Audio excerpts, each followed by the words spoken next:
Docteur, Sarah Mitchell se tient dans la salle d'opération, les mains tremblantes. Pas de peur, mais sous le poids de chaque décision qu'elle a prise. Un chirurgien 2 fois plus âgé qu'elle hurle de l'autre côté de la table. Tu n'as pas d'expérience? Ce patient a besoin de quelqu'un qui l'a déjà fait. Le moniteur affiche une ligne plate, 16 minutes sans pouls. Sans espoir, Sarah tend quand même la main vers le défibrillateur. Puis un bruit immistakable, des rotors d'hélicoptères traversant le silence de l'hôpital. Payson, mais 3 hélicoptères Black Hawk, descendant simultanément sur la plateforme d'atterrissage du toit. L'équipe de traumatologie se fige. Une radio grésille. Une seule demande retentit dans tous les haut-parleurs. Nous cherchons Doug Viper. Est-elle dans le bâtiment? La salle d'opération devient silencieuse. Le chirurgien hurlant baisse les mains. Tout le monde se tourne vers Sarah. Elle n'a pas entendu ce nom? Son nom depuis 7 ans. Pas depuis qu'elle a laissé cette vie derrière elle. Pas depuis qu'elle a choisi une carrière normale et une existence tranquille. Mais maintenant, alors que le moniteur cardiaque du patient accélère vers une guérison impossible, Sarah réalise quelque chose de crucial. Certains noms ne disparaissent jamais vraiment. Ils attendent, ils observent, et quand les enjeux sont assez élevés, ils reviennent à la charge. Qui est Doug Viper? Qu'a-t-elle fait dans cette autre vie? Et pourquoi 3 hélicoptères militaires la cherchent-ils à ce moment précis? Alors qu'un patient sur sa table d'opération revient à la vie de manière impossible, avant de plonger plus profondément dans le passé caché de Sarah, je veux savoir d'où vous regardez en ce moment. Laissez votre ville ou votre pays dans les commentaires. Je lis chacun d'eux et je suis curieux de savoir ce qui vous amène à cette histoire. Maintenant, découvrons qui est vraiment Doug Viper. Mes mains bougeaient par instinct, le même instinct qui m'avait gardé en vie pendant 3 missions avec l'aviation de combat. Le défibrillateur se chargea. 50 joules. Le corps du patient convulsa une fois, puis le moniteur fit quelque chose d'impossible. Un battement, puis un autre, puis un rythme. Apportez-moi 500 d'épis, du sang frais et que quelqu'un trouve le docteur. Chen, dis-je. Ma voix stable d'une manière qui fit reculer le chirurgien hurlant. Ce patient ne mourra pas aujourd'hui. La salle de traumatologie explosa en chaos organisé. 3 infirmières bougèrent simultanément. Un résident appela le laboratoire, mais je ne voyais plus vraiment la salle d'opération. J'étais de retour à Kandahar, de retour dans un Black Hawk descendant vers une base de feu sous le tir ennemi, de retour à être la personne que j'avais enterrée en prenant ce travail à l'hôpital. Doug Viper n'était plus censé exister. J'avais fait ce choix consciemment, délibérément. J'avais quitté la vie de chirurgienne militaire parce que je ne pouvais plus supporter ce qui l'accompagnait, les décisions impossibles, les corps que je ne pouvais pas sauver, les missions où la ligne entre héros et monstres s'estompait jusqu'à disparaître. Je voulais une routine tranquille, le confort de savoir que je ne perdrais personne dans une embuscade, mais la mémoire musculaire se moque de vos choix. Mes mains savaient exactement quoi faire parce qu'elles l'avaient fait 1000 fois auparavant. Et maintenant, toute la salle d'opération le savait aussi. La tension du patient se stabilisa, le saignement ralentit, je sentais le poids de chaque regard sur moi, mais surtout celui du chirurgien hurlant. Son visage était passé de la colère à quelque chose de pire, de la reconnaissance. « Tu l'as déjà fait ?» murmura-t-il, non comme une question, mais comme une affirmation. « 1 ou 2 fois. » dis-je, en gardant mon attention sur la plaie, mais mon esprit était déjà à l'étage supérieur, sachant déjà ce que je verrais une fois cette opération terminée. Ces hélicoptères Black Hawk n'étaient pas là pour rien. Et ils ne demandaient pas le docteur, Sarah Mitchell. Ils demandaient quelqu'un que j'avais passé 7 ans à essayer d'oublier, quelqu'un qui venait de sauver un patient que tout le monde avait abandonné, quelqu'un dont le passé était sur le point de franchir cette porte. Nous avons fermé le patient en 47 minutes, fermeture propre, sans complications.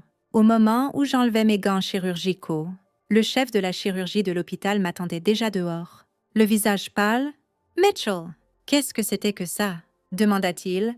Ce n'était pas le protocole d'urgence standard, c'était de la médecine de combat.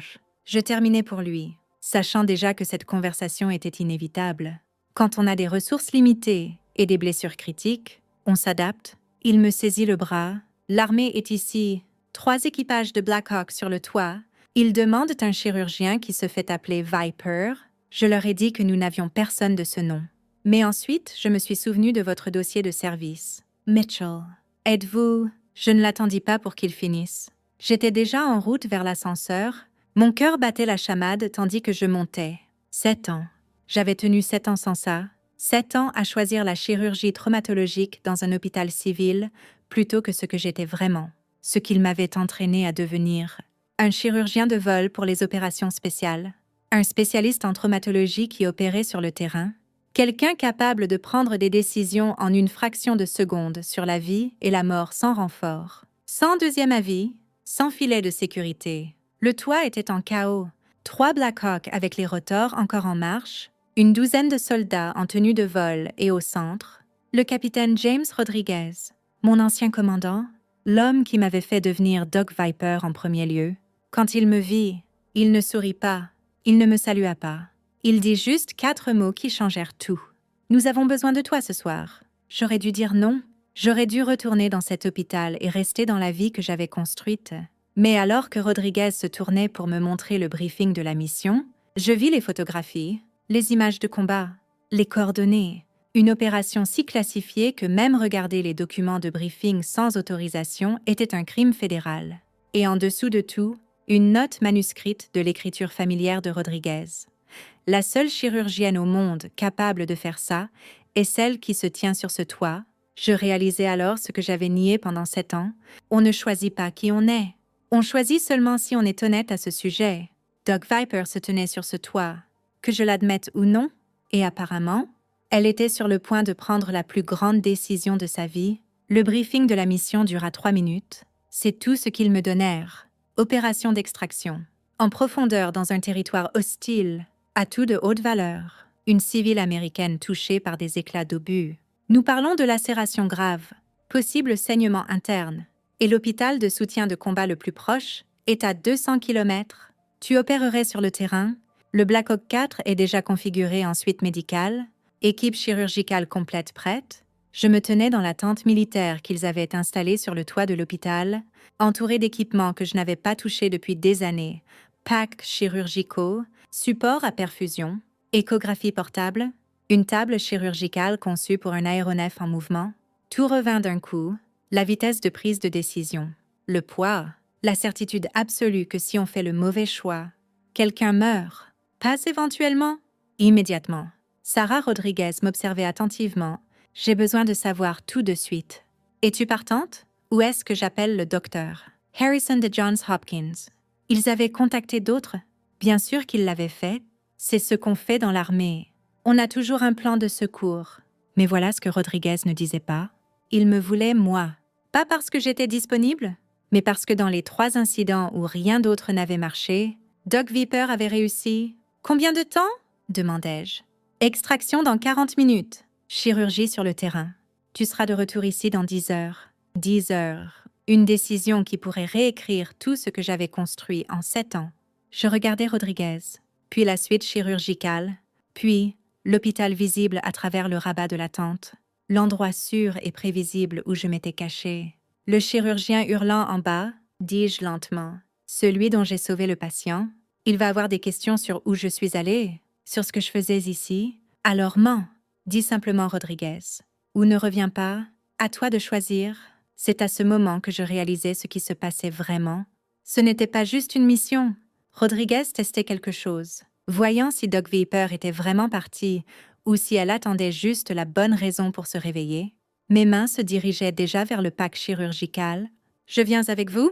Rodriguez hocha la tête comme s'il l'avait su depuis le début. « Je pensais que tu viendrais. » Mais alors que je commençais à rassembler mon équipement, un des pilotes juniors s'approcha avec une tablette. « Capitaine, nous avons un problème. L'atout que nous extrayons. Elle est réveillée et elle demande un chirurgien spécifique. Elle dit qu'elle connaît Doc Viper. Elle dit qu'elle doit lui dire quelque chose avant l'opération. Je me figeai. « Quel est son nom ?» demandai-je calmement. Le pilote lut sur l'écran. « Colonel Maya Chan. Elle dit que vous avez servi ensemble. Elle dit que c'est urgent. » Le monde bascula. Maya Chan, la femme que j'avais juré ne plus jamais revoir. La femme que j'avais laissée derrière quand j'avais choisi la vie sûre. La femme qui m'avait fait assigner aux opérations spéciales en premier lieu. L'intérieur du Black Hawk vibrait du bruit des moteurs et du vent alors que nous décollions du toit de l'hôpital. J'étais assise en face de Rodriguez, tous deux attachés au siège de saut, les écouteurs grésillants avec les mises à jour de la mission. La suite chirurgicale derrière moi était déjà préparée. 2 paramédics passant en revue leur liste de contrôle, avec la précision de gens qui l'avaient fait en zone de combat. Je ne pouvais pas arrêter de penser à Maya. 7 ans plus tôt, c'était elle qui m'avait recommandé pour les opérations spéciales. Elle était alors la chirurgienne de vol senior, légendaire à sa manière. Et elle avait vu quelque chose en moi, de l'imprudence, peut-être, ou du courage, ou le genre de brisé qui ne sait que survivre. Nous avions opéré ensemble dans 3 pays différents. Nous avions sauvé des soldats que personne d'autre ne pensait pouvoir sauver. Nous en avions aussi perdu que nous n'avions pas pu, et quelque part entre les victoires et les échecs, quelque chose avait changé entre nous. Quelque chose de personnel, quelque chose qui allait au-delà de la table d'opération. Puis vint la mission où tout s'effondra. Une embuscade. Une victime qui aurait dû être sauvable, mais ne l'était pas. Une décision que j'avais prise, et avec laquelle Maya était en désaccord. Nous étions sorties toutes deux de cette opération, mais nous nous étions éloignées l'une de l'autre aussi. « Tu penses à elle ?» dit Rodriguez par le casque. « Comment savais-tu que nous avions travaillé ensemble ?»« Je sais tout, Mitchell. C'est mon travail. » Il marqua une pause. « Elle t'a spécifiquement demandé pour cette extraction. Elle a dit que tu étais la seule chirurgienne en qui elle avait confiance. » Cela me toucha différemment de ce que j'attendais. Confiance. Après tout ce qui s'était passé entre nous, Maya pensait encore que j'étais assez digne de confiance pour une opération sur le terrain en territoire hostile. « Quelle est sa condition ?» demandai-je. « Blessure par éclat d'obus côté gauche. Point d'entrée près des côtes. Les paramédics qui l'ont extraite disent que le saignement a ralenti après le traumatisme initial, mais il y a définitivement une implication interne. Peut-être la rate, peut-être quelque chose de pire. Les lacérations de la rate peuvent être survivables, mais pas si on est dans un hélicoptère se dirigeant vers une suite chirurgicale à 200 km. Le temps devient votre ennemi. La pression de savoir combien de temps on a et combien peu est réellement suffisant. La voix du pilote grésilla. « Darky. Nous avons visuel sur la zone d'atterrissage. 2 minutes. À travers l'ouverture du Black Hawk, je pouvais voir le sol en dessous, désertique, rocheux. Avec 2 autres hélicoptères militaires déjà positionnés, des soldats sur le périmètre, armes prêtes. Ce n'était pas une extraction de routine, c'était du territoire d'opération profonde. Le genre de mission qui ne fait jamais les nouvelles, parce qu'elle est trop classifiée pour être reconnue. Puis je la vis, même de 100 mètres de haut. Je reconnus Maya Chen immédiatement. Elle était assise contre une formation rocheuse, son côté gauche enveloppé dans un pansement de terrain, mais ses yeux vifs et intelligents, regardaient déjà notre hélicoptère. Nos regards se croisèrent exactement 1 seconde avant que la séquence d'atterrissage ne prenne le relais. « Touchdown dans 30 secondes », annonça le pilote. Maya luttait pour se lever, et un membre de l'équipe d'extraction l'aidait. Elle favorisait son côté gauche, se déplaçant avec précaution, essayant de ne pas secouer quoi que ce soit intérieurement. Dès que nous atterrîmes, je bougeais. Les paramédics étaient déjà positionnés. Nous avions peut-être 60 secondes avant de devoir être en l'air à nouveau, avant de perdre notre fenêtre. Rodriguez avait été clair. Extraire, évaluer. Et si le patient ne peut pas être stabilisé, on annule la mission et on dévie vers l'hôpital le plus proche. Mais en sortant de l'hélicoptère et en voyant clairement le visage de Maya, la douleur, la détermination, le soulagement quand elle me vit, je sus que quelque chose venait de changer. Ce n'était pas juste sauver un patient, c'était sauver quelqu'un que j'avais promis de ne plus jamais revoir. Et maintenant, j'avais des minutes pour déterminer si je pouvais faire les deux. Nous avons fait décoller Maya en 43 secondes. L'équipe d'extraction la chargea sur la civière avec une efficacité pratiquée, et j'étais déjà en train de passer mes mains sur son évaluation de plaie avant que nous ayons levé plus de 3 mètres du sol. Mes paramédics avaient fait du bon travail, le pansement de terrain était serré, le saignement minimal, et les signes vitaux de Maya tenaient à un niveau qui suggérait que nous avions encore du temps. Mais avoir encore du temps en médecine de terrain signifiait quelque chose de différent de ce que les gens comprennent. Cela signifiait que nous opérions sur des secondes empruntées. « Sarah !» roula Maya, sa main tendue alors qu'il la sécurisait sur la table chirurgicale. « Tu es venue ?» Bien sûr que je suis venue. J'étais déjà en train de couper le pansement de terrain. Mes mains passant par l'évaluation que j'avais mémorisée 1000 fois. Plaie d'entrée, antéro-supérieure gauche, d'environ 4 cm. La profondeur m'inquiétait.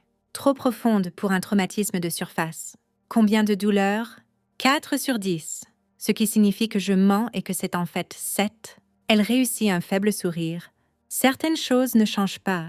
Certaines choses ne changent pas.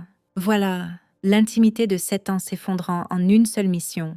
Comment nous avions pu communiquer des informations médicales complexes par un langage codé?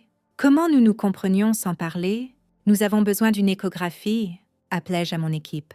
Maintenant, ils bougèrent. L'échographie portable était déjà positionnée. J'étais en train de scanner son abdomen, cherchant la signature d'un saignement interne. Mes paramédics mettaient 2 grosses perfusions. Rodriguez coordonnait avec le commandement de l'hôpital sur ce que nous trouverions en arrivant, et Maya me regardait travailler avec une expression que je ne pouvais pas tout à fait lire. « Il y a autre chose, » dit-elle calmement. « Quelque chose que tu dois savoir avant. »« Pas maintenant ?» Je la coupais.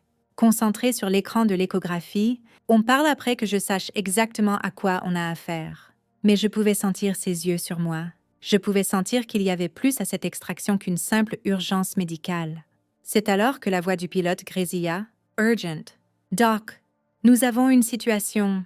Les communications viennent d'intercepter des bavardages de forces hostiles. Ils savent que nous avons l'atout.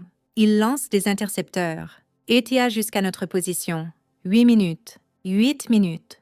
C'est le temps que nous avions avant que le combat ne devienne réel, avant que cela ne cesse d'être une extraction de routine et ne devienne une bataille aérienne en fuite. Je regardai Maya, elle me regarda. « À quel point c'est grave ?» demanda-t-elle. Je continuais à scanner. Pire qu'avant, je pointais l'écran.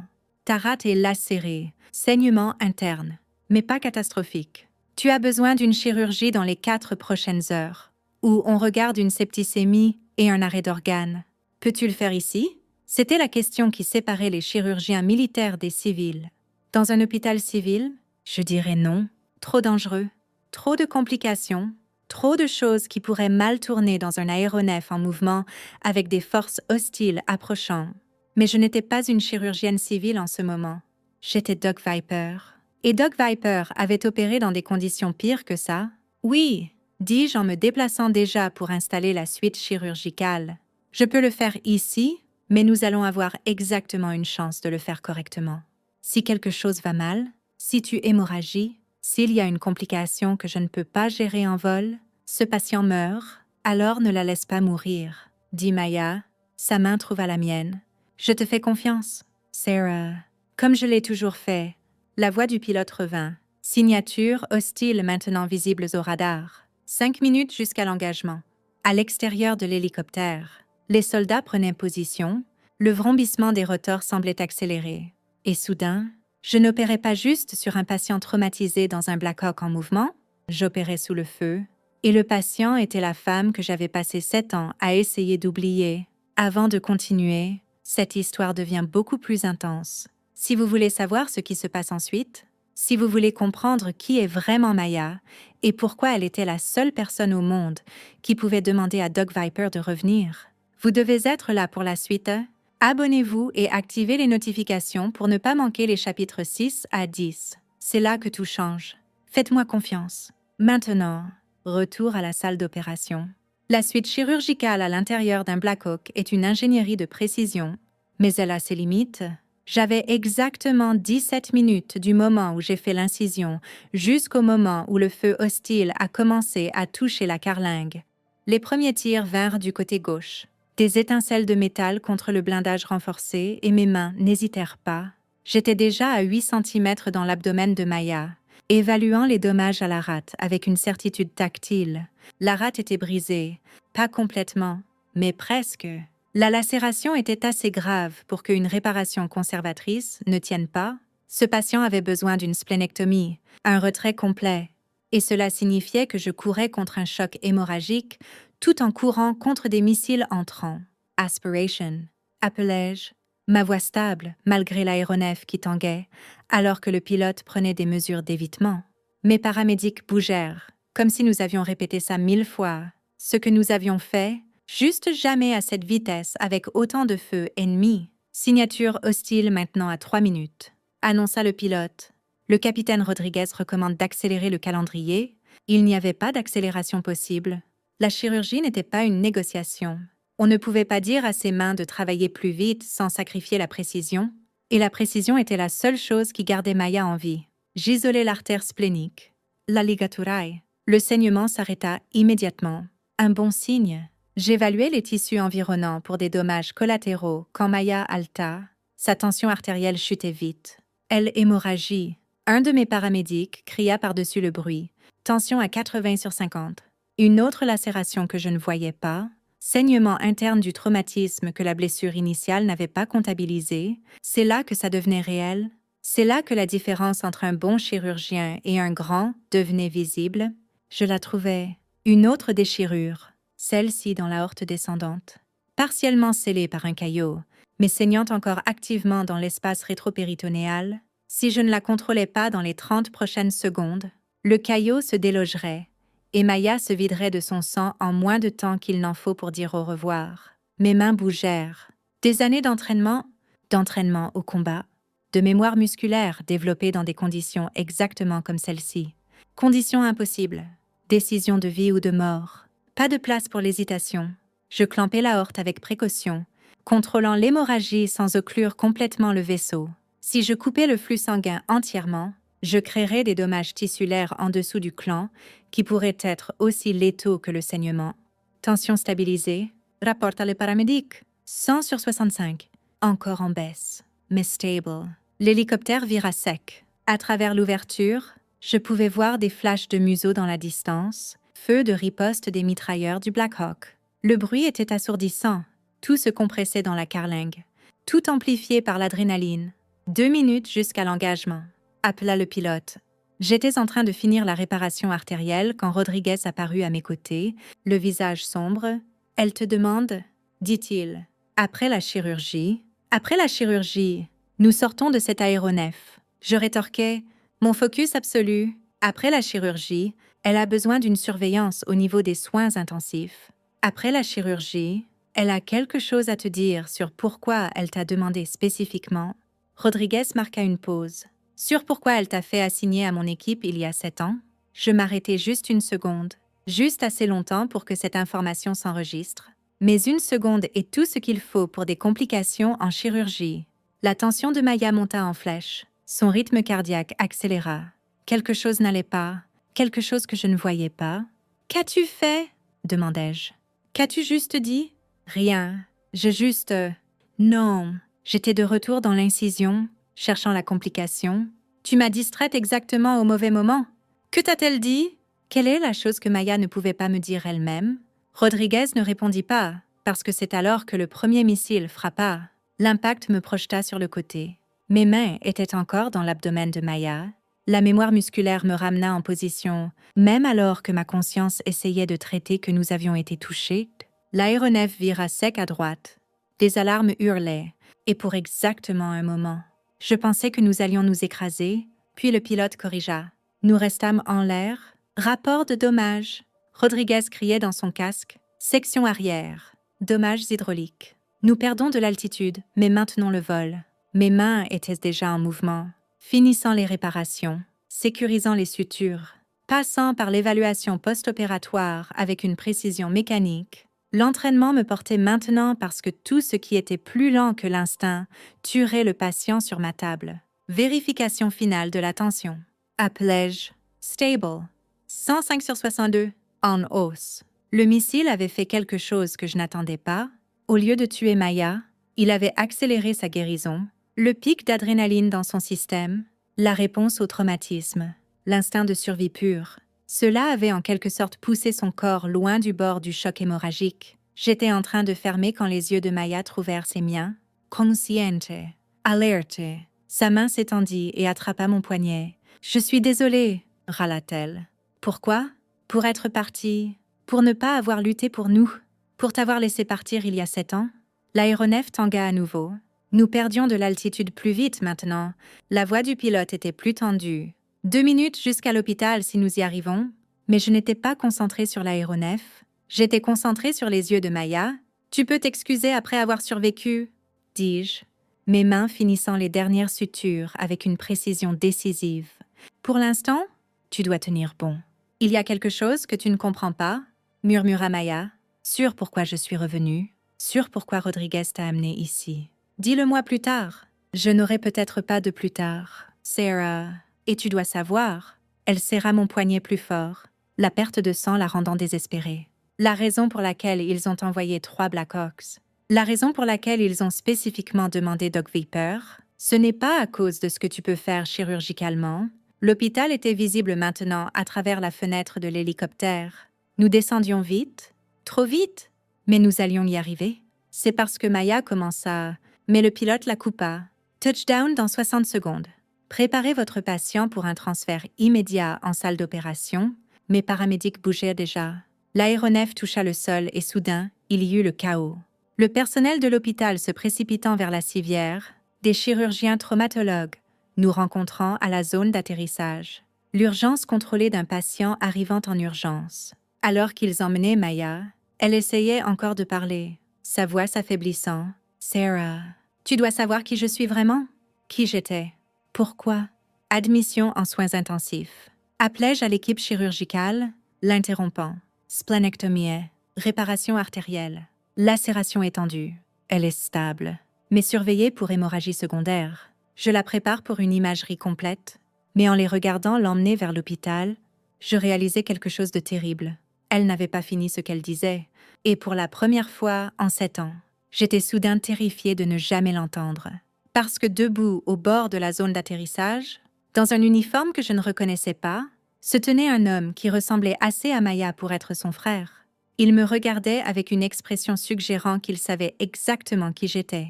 Et il n'avait pas l'air amical. « Dr. Mitchell », dit l'homme en s'approchant. Sa voix portait une autorité militaire, le genre qui suggère un rang sans qu'il le dise. « Colonel David Chen, le frère de Maya, j'ai besoin de vous parler de votre implication dans cette opération. » Tout dans mon corps se figea. Maya n'avait jamais mentionné un frère. En 3 ans d'opération ensemble, dans tout ce que nous avions partagé, elle n'avait jamais parlé de famille. Et maintenant, voilà un colonel dans une branche militaire que je ne pouvais pas identifier immédiatement, portant des insignes suggérant des opérations de renseignement, et il bloquait mon chemin vers l'hôpital. « Votre patient hémorragie intérieurement. » Dis-je, essayant de le contourner. « J'ai besoin de superviser ses soins. »« Votre patient est en sécurité, » interrompit-il. « L'équipe chirurgicale est compétente. Ce dont j'ai besoin de vous, c'est d'informations. » Il sortit une tablette, et sur l'écran se trouvait une liste de noms. Date de mission, lieu. Vous avez opéré sur 43 soldats à travers 6 pays différents en 3 ans. Tous liés au combat, tous des extractions réussies, toutes des chirurgies impossibles selon les protocoles militaires standards. C'est classifié, dis-je platement. Et je n'en discute pas sans représentation légale et autorisation explicite de ma structure de commandement. Le colonel Chen sourit légèrement. Votre structure de commandement m'a autorisé à avoir cette conversation. Ils m'ont aussi autorisé à vous dire quelque chose que Maya ne pouvait pas. Il marqua une pause. Vous étiez testé, Dr. Mitchell. Pendant 7 ans, vous avez été sous observation. Chaque chirurgie, chaque décision, chaque moment où vous avez choisi de vous éloigner des opérations spéciales, le monde bascula à nouveau. Maya vous demandant spécifiquement pour cette extraction n'était pas une coïncidence. C'était le test final. Le moment où nous avions besoin de savoir si Doc Viper était vraiment à la retraite ou si les bonnes circonstances pouvaient la ramener. Je le fixais. Vous avez utilisé un patient blessé comme test. Nous avons utilisé un opérateur spécifique, un atout de valeur extraordinaire, pour déterminer votre profil psychologique et votre readiness opérationnelle. Oui, il n'avait pas l'air apologétique.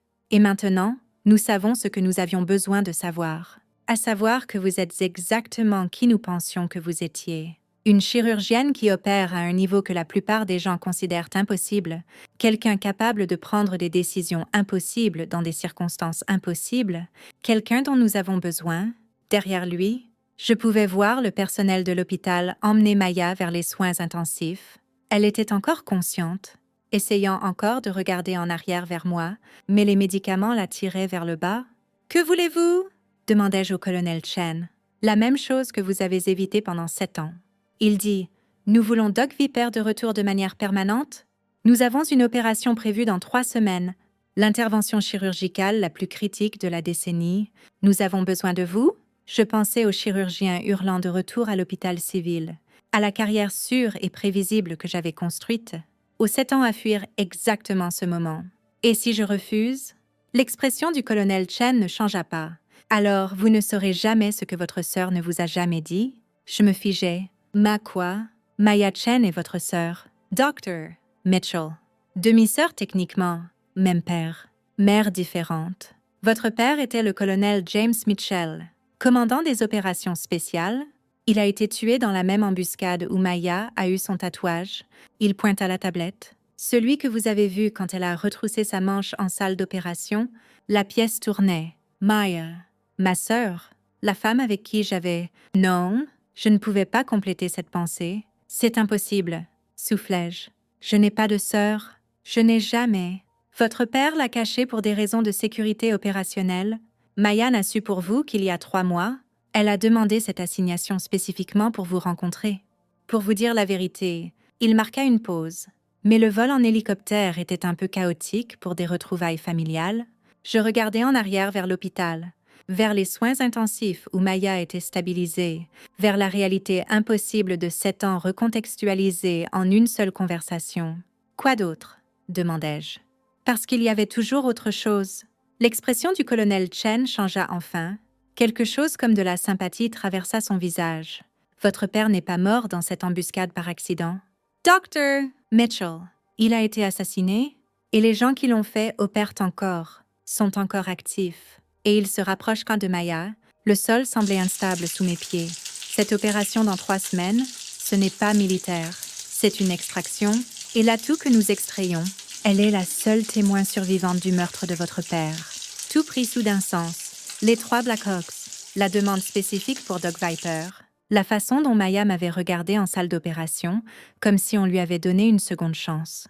Elle ne m'avait pas juste demandé de lui sauver la vie, elle m'avait demandé de sauver la vérité. Maya était consciente quand j'atteignis sa chambre en soins intensifs. Malgré la perfusion de morphine et le brouillard post-opératoire, ses yeux me suivirent immédiatement. Assez vif pour que je voie le moment où elle réalisa que je savais. « Combien ?» demanda-t-elle. Sa voix rauque de l'intubation et de la chirurgie. « Tout !» dis-je, en tirant une chaise. La partie sœur, la partie père, la partie meurtre. Elle ferma les yeux. Je voulais te le dire différemment. Pas comme ça, pas au milieu d'une extraction de combat sous le feu de missiles. Ouais, j'imagine que le timing aurait pu être meilleur. Je n'étais pas en colère. J'étais au-delà de la colère. J'étais ailleurs entièrement. Dans un espace où tout ce que je croyais sur moi-même et mon passé était réorganisé en une nouvelle structure. Pourquoi le commandement de papa ne m'a pas dit « Pourquoi cacher ça toute ma vie ?» Parce que ce n'était pas sûr, dit Maya, en rouvrant les yeux. Pour moi, pour toi, pour aucun de nous. Les gens qui ont tué papa, ils ont de la portée, ils ont des ressources et ils n'oublient pas. Elle se déplaça légèrement. Grimaçant au mouvement, sa rate avait été enlevée, sa réparation artérielle tenait. Elle allait vivre, et maintenant, cette survie signifiait quelque chose de complètement différent. Ils l'ont tué parce qu'il avait trouvé des preuves. Maya continua. Quelque chose sur les opérations spéciales infiltrées, compromises de l'intérieur par un réseau de gens vendant du renseignement à des forces hostiles. Papa avait des preuves. Il allait le rendre public. Je sentis le poids de ça. Pas juste la mort d'un homme que je n'avais jamais su être lié à moi, mais l'implication, la conspiration, la raison pour laquelle l'unité de renseignement du colonel Chen était encore si intéressée après toutes ces années, et maintenant ils viennent pour le témoin. Dis-je, maintenant ils viennent pour tout ce que papa a trouvé. Maya confirma. Le témoin se trouve juste être la seule personne qui sait où les preuves sont cachées. Et si elle est extraite avant qu'il ne l'atteigne, nous pouvons arrêter tout ça. Nous pouvons prouver qui est derrière. Depuis combien de temps sais-tu? Demandai-je. 3 mois. C'est quand David m'a trouvé. M'a dit pour toi. M'a dit pour papa. M'a demandé si je voulais aider à finir ce qu'il avait commencé. Elle marqua une pause. J'ai dit oui à condition que tu sois la chirurgienne sur l'extraction. Que je puisse te voir. Que je puisse te dire la vérité. Et si j'avais refusé? Alors j'aurais trouvé un autre moyen. Parce que la famille compte. Sarah... Et tu es ma famille? Tu l'as toujours été. Même quand nous ne le savions pas. Le moniteur montrait son rythme cardiaque s'élevant légèrement. Je pris mentalement note de vérifier ses signes vitaux plus attentivement. Le choc chirurgical pouvait se manifester des heures après la procédure. et son état psychologique affectait maintenant sa récupération physiologique. L'opération est dans 3 semaines, dit Maya. Extraction du témoin d'un lieu sécurisé. Ça va être difficile, ça va être dangereux. Et ils te veulent spécifiquement comme chef chirurgical parce qu'elle s'arrêta, parce que David dit que tu es la seule chirurgienne en qui ils ont confiance pour ça. Je me levai, marchai vers la fenêtre. Dehors, le soleil se couchait sur l'hôpital, jetant tout en orange et rouge. Les mêmes couleurs que j'avais vues dans le désert afghan pendant ma dernière mission, les mêmes couleurs qui signifiaient que le jour se terminait et que les missions nocturnes commençaient. Si je fais ça, dis-je lentement, je m'éloigne de la chirurgie civile, je reviens à être Doc Viper, je choisis cette vie plutôt que tout ce que j'ai construit. Oui, dis simplement Maya, mais tu choisirais aussi de finir ce que papa a commencé? Tu me choisirais, ta sœur. Je me tournai pour lui faire face. Dans la lumière des soins intensifs, je pouvais le voir maintenant. La ressemblance que j'avais en quelque sorte manquée, la forme de son visage, la ligne de sa mâchoire, la façon dont ses yeux suivaient l'information avec la même précision analytique que j'avais toujours pensé être juste la mienne. « Parle-moi de papa », dis-je, et Maya sourit. Pour la première fois depuis l'extraction, elle sourit, et je sus alors que j'avais déjà pris ma décision. 3 semaines plus tard, j'étais de retour dans un Black Hawk, se dirigeant vers un lieu sécurisé en Europe de l'Est, avec de l'équipement chirurgical et une équipe de traumatologie complète. Le colonel Chen avait coordonné tout. L'extraction, la sécurité, la logistique. Maya était au camp de base, encore en récupération de la chirurgie, mais déjà autorisée pour la planification opérationnelle. J'avais soumis ma démission à l'hôpital civil. Le chirurgien hurlant l'avait accepté sans question, ce qui rendait tout ça réel. Doc Viper ne revenait pas. Elle n'était jamais partie. Elle avait juste attendu. Le lieu cible était un complexe sécurisé, le témoin. Une ancienne opératrice de renseignement nommée Rachel Wells vivait sous protection depuis 5 ans, attendant quelqu'un avec le courage de l'extraire. Le colonel Chen disait qu'elle était la seule personne qui pouvait relier la conspiration à tous ceux impliqués dans la mort de mon père, alors que nous descendions vers la zone d'atterrissage. Je pensais à tout ce qui avait mené à ce moment. Le patient que j'avais sauvé en salle d'opération à l'hôpital, le chirurgien hurlant qui m'avait poussé à me prouver, les 3 Blackhawks qui étaient descendus comme le destin lui-même, demandant un nom que j'avais passé 7 ans à essayer d'oublier. Parfois, on ne choisit pas sa vie. Parfois, la vie vous choisit. L'hélicoptère toucha le sol. L'équipe d'extraction se mit en position et j'attrapais mon kit chirurgical, me déplaçant dans le complexe avec la même précision mécanique qui avait défini ma carrière. Rachel Wells était exactement où nous l'attendions, sécurisée dans une pièce sûre. Attendant l'extraction, elle était pâle, mincée et absolument terrifiée. Mais quand elle me vit, son expression changea. « Vous êtes la fille du colonel Mitchell ?» dit-elle, sa voix urgente. « Vous avez ses yeux ?» Cela me toucha différemment de ce que j'attendais. « Je suis le docteur, Sarah Mitchell, » corrigeai-je. « Et je suis ici pour vous mettre en sécurité. » Non. Elle attrapa mon bras alors que nous nous dirigions vers l'hélicoptère. « Vous devez savoir quelque chose d'abord. Sur votre père. Sur pourquoi il est vraiment mort. » Mes mains la dirigèrent vers la sortie. « Vous pouvez me le dire dans l'aéronef tout de suite? » Nous devons bouger, mais alors que nous atteignions l'hélicoptère, Rachel recula une fois de plus. « Votre père a découvert que la conspiration n'était pas juste sur la vente de renseignements, c'était sur l'identification de personnel des opérations spéciales avec des profils psychologiques spécifiques, des gens qui pouvaient être retournés, des gens qui pouvaient être forcés à faire des choses qu'ils ne feraient pas normalement. Votre père a trouvé la liste? » Et je demandais, sachant déjà que c'était significatif. « Et votre nom était dessus? »« Dr. Mitchell. » Il prévoyait de vous retourner pour vous faire des choses qui compromettraient la sécurité nationale. Votre père est mort en essayant d'empêcher ça. Les rotors de l'hélicoptère tournaient déjà, mes paramédics m'urgeaient à monter, et Rachel Wells me fixait avec une expression suggérant qu'elle savait exactement ce que cette information signifiait. J'avais un choix à faire. Je pouvais monter dans cet hélicoptère, compléter cette extraction, et aider à finir ce que mon père avait commencé. Je pouvais choisir la vie de Doc Viper de manière permanente, pleinement, avec la connaissance que je le faisais, pour empêcher des gens d'être compromis, de la même façon que mon père avait essayé d'empêcher. Ou je pouvais m'en aller, Annuler tout ça, retourner à la chirurgie civile et prétendre que les 3 dernières semaines n'avaient jamais eu lieu. Mais en regardant Rachel Wells, la femme que mon père était mort à protéger, et en pensant à ma sœur attendant au camp de base, je réalisais qu'il n'y avait pas de choix du tout. Certaines personnes naissent pour être ce qu'elles sont, certaines le découvrent par circonstance, certaines l'ont imposé par le destin et des hélicoptères Black Hawk, et un seul moment où tout change. J'étais Doc Viper, j'avais toujours été Doc Viper, et maintenant, je comprenais enfin pourquoi. Parce que parfois, quand les enjeux sont les plus élevés et les chances impossibles, le monde n'a pas besoin de choix sûrs.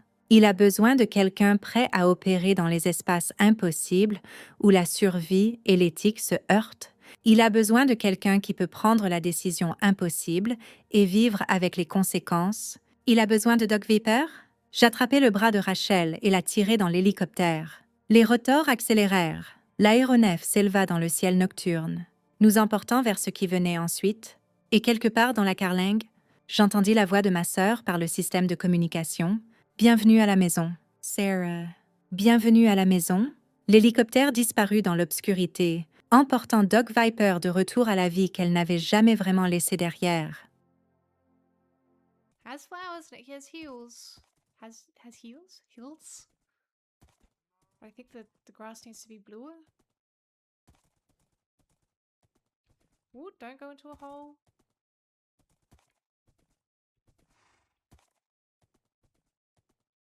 This is fine. We found a dog. We found 2 dogs, in fact.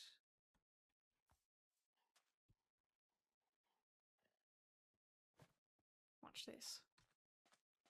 Hello? Hello? Oh! Okay, you're immediately tame, and I might as well take your friend here because I would feel bad otherwise.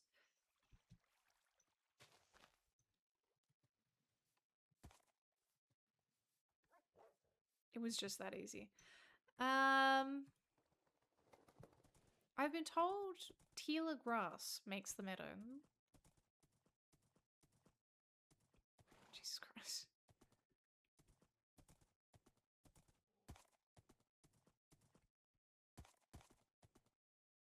Yeah. The dogs have done a lot to endear themselves to me with only 1 bone each. I now have protectors! Huzzah! What's this? Oh! Hans did not want to swim. Very sorry, horse. Come on. Onwards! Adventure, etc.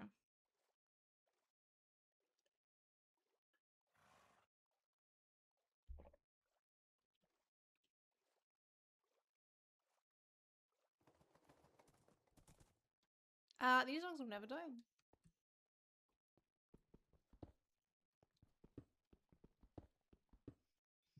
Look at them, they're beautiful and they love me. And they would never die because they don't want to hurt my feelings in such a nasty manner.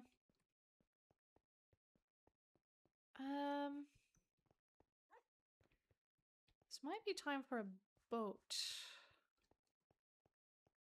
Could be boat time. Temperature gauge in chat. What are we thinking on a boat? It does mean leaving my horse behind. Not on me. No, I do not have leads on me.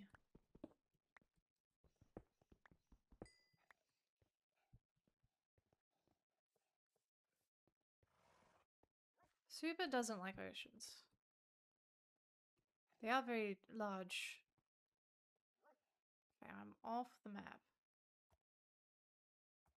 Fully off map, okay. Just follow the coast for a bit, shall we? Maybe we'll see a shipwreck out in the water.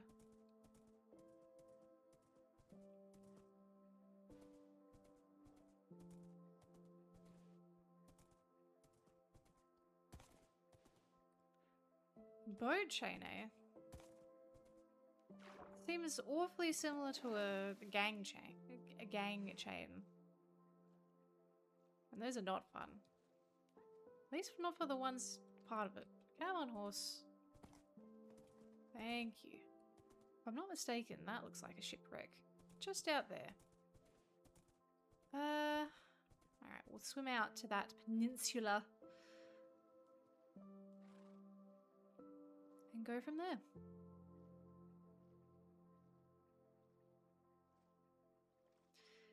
Is this just stone area, the biome?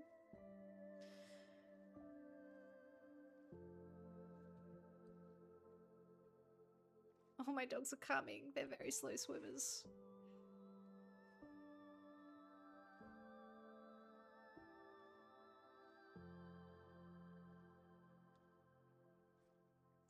I really should have grabbed a lead. Oh, who knows what beautiful treasure will come from that shipwreck? Mayhaps a golden apple? Is that possible? Because that will definitely open up some doors for us.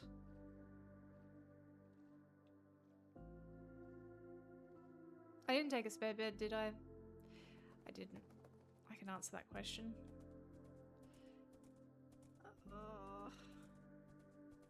It'll be fine.